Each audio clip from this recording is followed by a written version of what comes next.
Magandang hapon po sa ating lahat mga kabayan. Meron na naman tayo, dadako na naman tayo sa isang pamilya mga kabayan. Ito ay minisis sa atin, matagal na ito, no, nakaraang buwan pa. Gaya ng sinasabi ko, hindi lahat ng nagmisis sa atin na nandiyan kaagad yung tulong natin.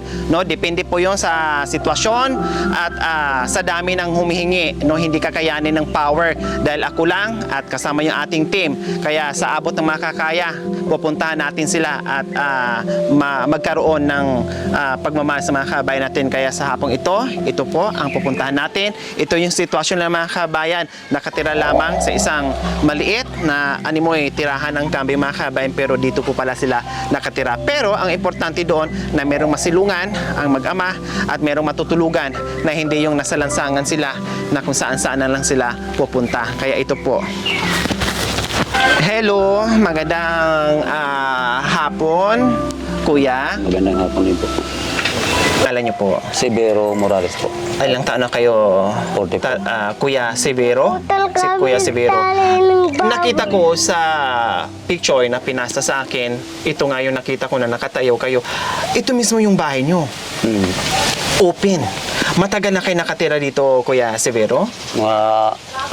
Matagal-tagal na rin. Sino ang kasama niyo po dito sa bahay na ito? Kaming dalawa lang po. Nasaan po si Mrs.? Matagal na pong patay. Namatay na. So dalawa lang, isa lang po ang anak nyo. Saan kayo dati nakatira bago kayo dito mapadpad sa tinitirahan nyo? Doon po kami dati sa sa bukid sa may dam. Kaso masyado pong malayo kaya Gumawa kayo. Wala ba kayong panglagay dito sa gabi na hindi masyadong malamig? ito po, no? luna lang po. Yung tolda na yan, yung luna yan, iikot mong ganyan para kahit papaano yung lamig maibsan. So, kumusta naman? Anong trabaho ni Kuya Severo? Kumusta po kayo? Okay naman po. Pang extra lang po sa construction. Construction ang trabaho nyo ngayon. Anong ikinamatay ng misis nyo, Kuya Severo? Sa appendix. Acute.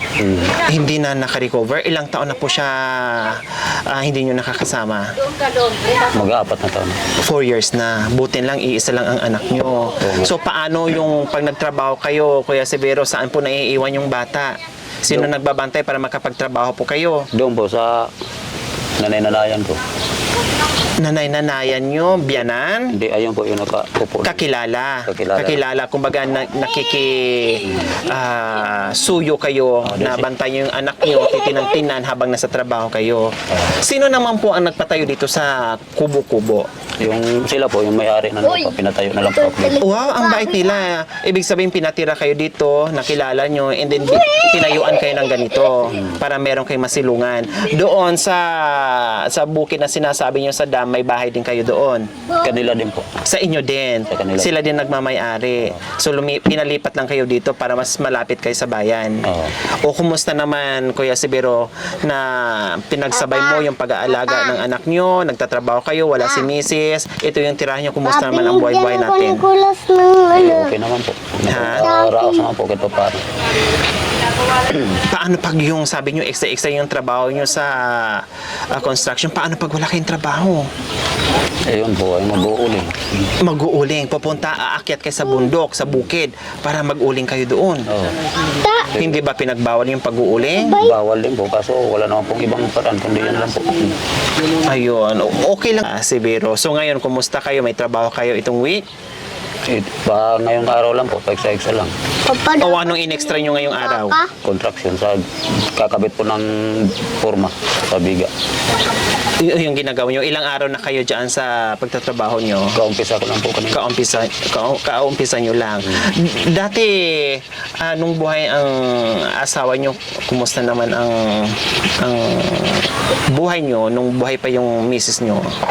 Nung buhay pa po ang misis ko, kahit saan po ako nakakarating kasi naghahanap po ako talaga ng trabaho. Yun yung pinagbago ngayon, yun yung pinagkaiba ngayon. Dati, malayo ang nararating nyo, kung saan-saan kayo nakakarating, Kasi hindi mo iniisip yung kung saan mo iiwanan yung anak mo. Ngayon, limited yung pag-aalis mo kasi iniisip mo rin kahit merong nagbabantay, iniisip mo yung anak mo. Kaya dito na lang kayo.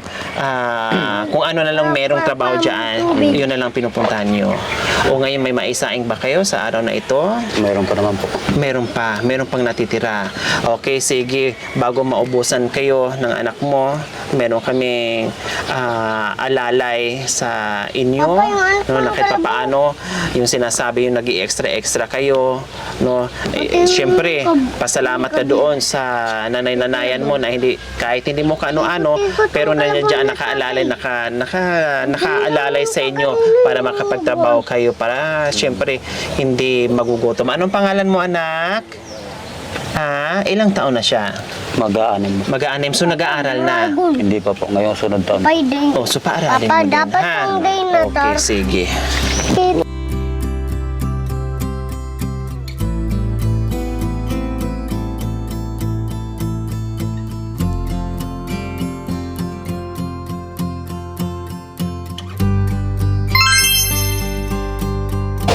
Maraming salamat po sa lahat ng tulong na ibinigay niyo sa amin.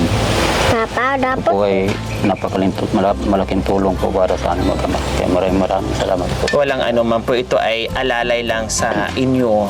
No, alam namin na nandyan pa rin kayo, single parent, ginagawa ang lahat para sa isang anak, no, na mabigyan ng magandang kinabukasan.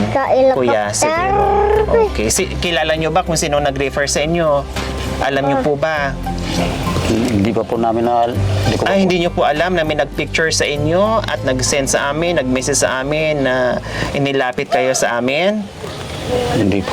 Hindi. So siguro nakitaan lang yung sitwasyon na ganito yung sitwasyon niya, siguro pinicturan lang at inilapit sa atin. Kaya maraming salamat po doon sa nag-picture at naglapit ni Kuya Severo, kaya na-reach out natin sila. Kaya maraming salamat.